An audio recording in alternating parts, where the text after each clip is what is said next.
an overcoming isometric squat. You can set yourself up on wedges, or you can also go flat on the floor. I'm standing on the band. You don't want something too heavy, but also you want a little bit of challenge. So grab something that provides a little feedback. If as you do this, you feel like your knees kind of come in towards midline, you can also place a mini band above the knees to have something to actively press against from the thighs. So in this position, I'm just gonna kind of sink down into my squat. And I'm gonna imagine essentially pulling up on the band like it's an immovable object.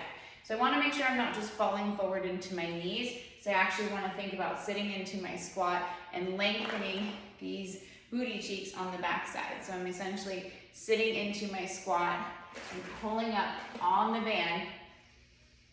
So I'm feeling my hamstrings, my glutes feel nice and lengthened, and I'm sitting into this deep squat position. Pulling up on the band, I feel my hamstrings, watching that I don't flare out through the rib cage.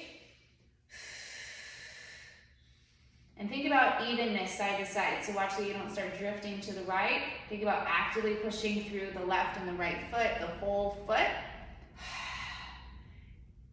Pulling up on the band, and then stand up. So you'll probably be here for about 4 to 5 breaths. So once again, in the setup, you can be on wedges or you can be flat on the floor. As you sink back into your squat, make sure it's just not leading with the knees. You want to think about the butt kind of lengthening into your hands, and you're sitting in that squat position.